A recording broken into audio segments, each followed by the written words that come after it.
भागवत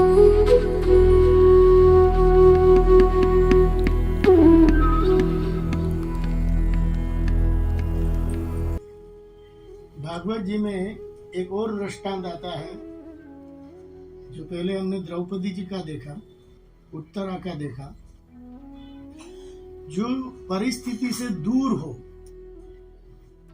और परिस्थिति जो हम संभाल नहीं सकते हैं, जैसे मान लो आप अभी कोटेश्वर में से मैसेज आया, मैं क्या कर सकता हूं, तो तब क्या करना चाहिए जीव को, ये तीसरा फैक्टर्स बता रहा था।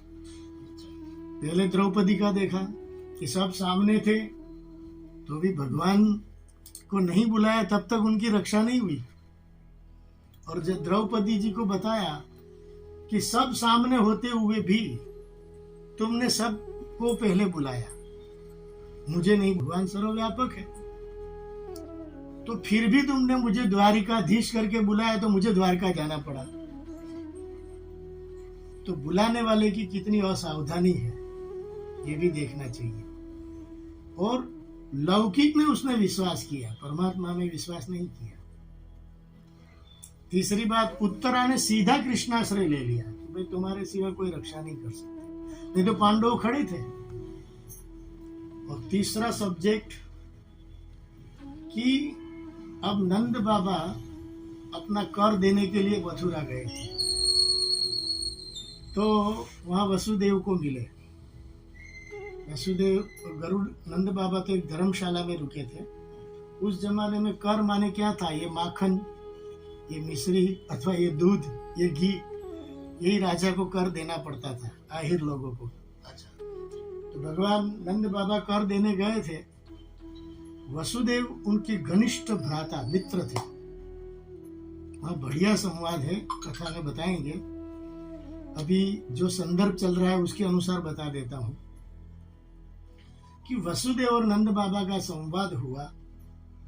अब देखो, जिसके हृदय में सत्य बुद्धि होती है ना, उनके बोलने के पीछे वो स्वयं नहीं होते, भगवान होते हैं। इसलिए जिसके जीवन में सत्य निष्ठा होती है ना, उनसे सावधानी से बुलवाना चाहिए, क्योंकि उनके पीछे महासत्ता होती है। वो बोलते हैं, वो हो जाता है। इसलिए मैं कभी कभी, कोई लोग यहाँ अधर्म का प्रश्न भी पूछने आते हैं, तो उनको तो वो बताते नहीं है कि मैं अधर्म की ओर से पैसा लेने जा रहा हूँ, लेकिन मुझे तो आर पार दिखता है। तो मैं उनको कहता हूँ कि भाई, उसमें से तुम्हारा नीति में होगा वो तुमको मिल जाएगा, अथवा तुम्हारा होगा वो मिल जाएगा। बाकी ईश्वर की प्रेरणा होगी और धर्म का उसमें शासन होगा, उतना मिल जाएगा। लेकिन मैं आपको नहीं कह सकता कि इतना तुमको मिल जाएगा, क्योंकि मुझे पता होता है कि वो क्या लेने जा रहे हैं। कहने का अर्थ है, आपको भी ये व्रत करना चाहिए कि जितना हो सके अपने सत्य का पालन करना चाहिए, वाणी से, वर्तन से, विचार से। तो आपकी वाणी में भी भगवान का शासन आ जाता है। ऐसा नहीं है कि वो सिद्धि है। भगवान कहते हैं जहां सत्य है वहां मैं हूं, लेकिन हम अपने सत्य को संभालते नहीं है। और आजकल का मोबाइल तो बहुत झूठ बुलवाता है। अभी बरकाल में है तो कि नहीं स्वामी जी 5 मिनट में आ गए, अरे भैया। तो कहने का अर्थ है, उसमें सामने वाला टेंशन में आता है कि 5 मिनट में आने वाले थे, 1 घंटा कैसे हो गया। लेकिन ईमानदारी से भगवान को हृदय में जो शासन सौंप देते हैं, ये रथ यात्रा को जीवन यात्रा बना देते हैं। उनके जीवन में सत्य का पालन पोषण सहज हो जाता है। अच्छा, तो यहाँ वसुदेव ने सहज कह दिया। देखो, बात तो चल रही थी, कैसा चल रहा है, हमारे वहाँ 2 बेटे हैं, माने दाऊ जी और कृष्णा, वो तो सुखरूप है।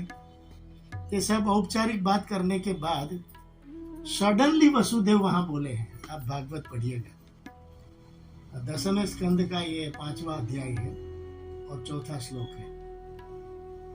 उसमें लिखा है कि वसुदेव ने कहा कि आपने कर दे दिया, तो हाँ दे दिया, क्योंकि तो बस आपको शीघ्र गोकुल जाना चाहिए, वहां कुछ उत्पात हो रहा है, ऐसा मुझे दिखता है। कहाँ थे अभी? मथुरा। वहां से कम 9 किलोमीटर दूर है गोकुल।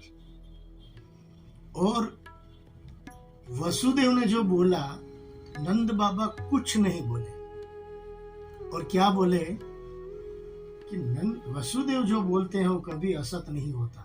ये नंद बाबा अपने भीतर से बोल रहे हैं और कहते हैं कि वसुदेव ने कहा है तो जरूर गोकुल में उत्पात ही हो रहा होगा, लेकिन मैं अभी क्या कर सकता हूं। अब देखो यहां से ये जवाब निकल रहा है कि कंडीशन दूर है, कुछ अशुभ हो चुका है अथवा हो रहा है, तो हम यहां बैठकर क्या कर सकते हैं। जो नंद बाबा ने किया वो हमें करना चाहिए।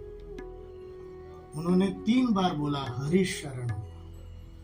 हे भगवान, हर परिस्थिति के शासक आप हो, तो गोकुल में जो भी उत्पात हो रहा हो उसका आप शासन करिए, क्योंकि मैं यहाँ कुछ करने के लिए समर्थ नहीं। ये सब गृहस्थी के जीवन में उपयोगी प्रामाणिक सत्य है। उसका मैं सांसारिक दृष्टांत देता हूँ। हम ऋषिकेश में एक बार गए थे, वहाँ हमारे आचार्य की कथा चल रही थी। अहमदाबाद में एक करोड़पति के घर में चोर आए। पड़ोसी ने फोन भी किया रात को 2 बजे, कह रहे कि हम क्या कर रहे थे कि पुलिस को बुलाओ। पुलिस को बुलाई, तब तक वो अपना कार्य करके निकल गए थे। फिर हमारा आचार्य श्री ने रात को 3 बजे रात को कमरे में बुलाया कि देखो, तुम भगवान को सौंप करके उस परिस्थिति में जो होना है उसको तो तुम और हम रोक नहीं सकते। पुलिस जा चुकी है, उनसे जो हो सकेगा वो कर लेगा, तो क्यों तुम यहाँ चिंता करते हो। तो क्या स्वामी जी कल मैं प्लेन में जाऊं, तो फिर तुमको भगवान में विश्वास नहीं है। तुम पड़ोसी को बोल दो कि ताला लगा दो अपना और चुपचाप बैठ जाओ, जो होना था वो तो हो गया है। तो उन्होंने बात मान ली और यही शब्द बोला हरि शरण, कि भगवान मैं तो तुम्हारी शरण में हूं, वो अहमदाबाद की परिस्थिति तुम संभाल लेना। महाराज क्या घटना घटी।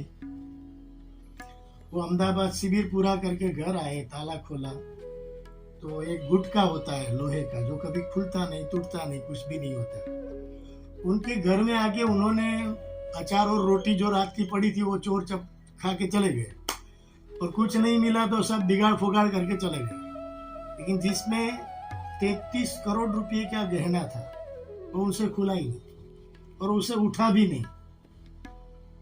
तो वो रो पड़ा कि देखो, मैं अपने अहंकार से प्लेन में गया होता तो हो सकता है कि कुछ वो तिजोरी उठा जाते, लेकिन मैं भगवान की शरण में गया तो हमारा कोई नुकसान नहीं हुआ। वो बोल रहा था कि बस 4000 का नुकसान हुआ घर में, जो उसने बिगाड़ फिगाड़ किया था।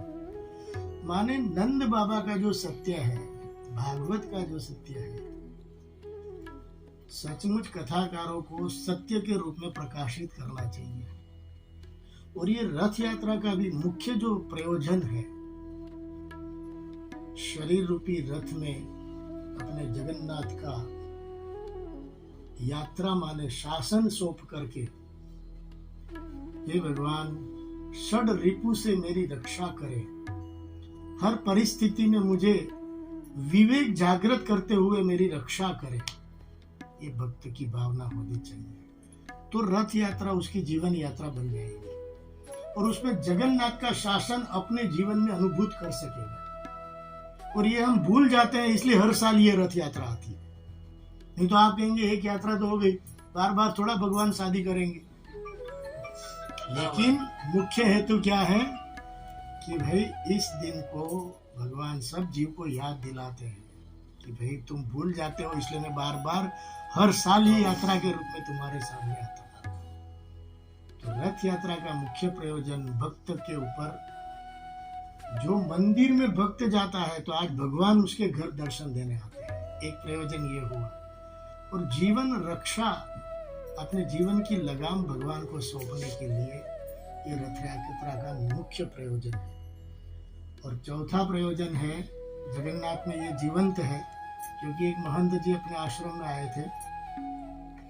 मैं भी जब गया था उसने मुझे बताया, ये जगन्नाथपुरी जो ओरिजिनल उड़ीसा में है, और वहाँ के जो महंत पुजारी है वो भी अपना मित्र है, उसके पास ही मैं रुका था। तो उसने कहा कि बाबा जी, ये जगन्नाथ मंदिर है, उसकी पहली ध्वजा जो है वो हमेशा पवन की विरुद्ध दिशा में ही बहती है। पहला ये सिद्धियां, माने एक ऐश्वर्य है। दूसरा, उसके पीछे एक बगीचा है, वहाँ पेड़ सब लगे हैं, सब आध्यात्मिक पेड़ है। कोई औदुंबर है, कोई पीपल है, कोई नीम भी है और बट वृक्ष भी है। लेकिन कहा कि आप स्वामी जी 1 घंटा यहाँ खड़े रहिए, कोई पक्षी इस पेड़ के ऊपर नहीं बैठेगा। उसके अगल बगल में से 500 चिड़िया पक्षियां जाते हैं, उसके ऊपर नहीं बैठते। हमने 1 घंटा तो कम से कम देखा, क्योंकि लाइन इतनी बड़ी थी तो हमने कहा भाई लाइन में नहीं जाना है, थोड़ा कम होने दो। लेकिन बाद में उसकी पहचान थी तो सीधा हमको दर्शन करवाया। लेकिन जिस वृक्ष के ऊपर पक्षियां भी डंक नहीं मार सकते, ऐसे पेड़ के वृक्ष में से, माने लकड़ी में से, हर 12 साल में एक बार जगन्नाथ की मूर्ति बनती है। और उसकी एक चमत्कारिक सत्य कहूं, जो अमेरिका वाले ने भी आकर देखा, और वो महंत जी ने हमको बताया, क्योंकि 12 साल में हम गए, ऐसा कभी हुआ नहीं। वो मूर्ति जो भी बनाता है 12 दिन में ही बनाता है, और जो मूर्ति बना के पर्दे से बाहर निकलता है 12वें दिन, उसके शरीर में कोई रोग नहीं होता, वो मर जाता है। क्या चेतना का उसने दर्शन किया होगा कि वो जीवित नहीं रहता। बाहर निकला जैसे आपको लगेगा कि ये सो गया, लेकिन नहीं, खत्म हो गया। और 12 लोग ही ये मूर्ति बनाते हैं। और आज से 50 साल तक का रिजर्वेशन हो चुका है कि अगली 12 साल हम मूर्ति बनाएंगे। बताओ, भगवान के लिए जो प्राण देने की क्षमता रखते हो, उससे ज्यादा उसका चमत्कार क्या हो सकता है। और वो वहां के महंत श्री अपने वहां आए थे, उसने ये बताया। कम से कम 500 तोला सोना पहनकर आए थे। मैंने कहा भैया यहाँ अंदर रखो, नहीं तो हमारा तो यहाँ बहुत तकलीफ है। या तो सिक्योरिटी आप साथ में बुला लो।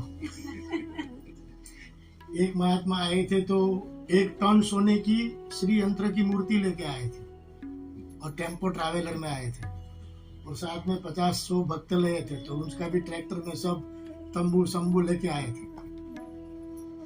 लेकिन हमारे और दीदी का प्रेम देखा तो उसने कहा नहीं, आज यहाँ तंबू में हम खाना नहीं खाएंगे और ना तंबू में रहेंगे, आज हम स्वामी जी के साथ रहेंगे। मैंने कहा बस ये भी कृपा है।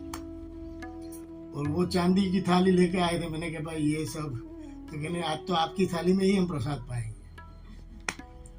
लेकिन वो सिद्धवान थे, हाँ वही थे। तो मूल बात यह है कि इतना जगन्नाथपुरी का ऐश्वर्य भगवान जगत को इसलिए बताते हैं कि इस दुनिया में सर्वज्ञ, सर्वशक्तिमान, सर्वव्यापक, सर्वसमर्थ भगवान के सिवा कोई नहीं है। ये विश्वास की स्थापना करने के लिए भगवान अवतार लीला करते हैं। लीला का मुख्य प्रयोजन यही है, क्योंकि उनको उनके पास जो सामर्थ्य है वो बताने की क्या जरूरत है।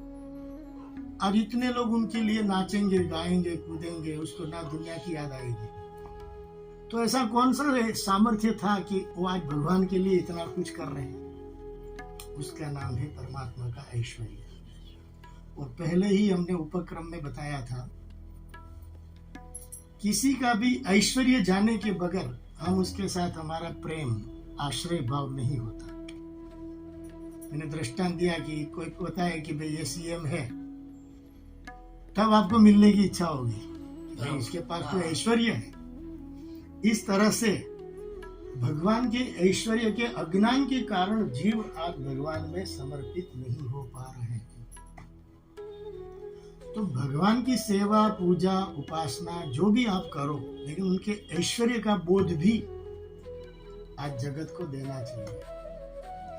वो नहीं दोगे तब तक भक्त की भक्ति भगवान के प्रति समर्पित नहीं होगी। ये पक्की बात है। तो भक्ति का प्रागट्य जीवन में करना हो तो उनके ऐश्वर्य लीला का दर्शन करना चाहिए।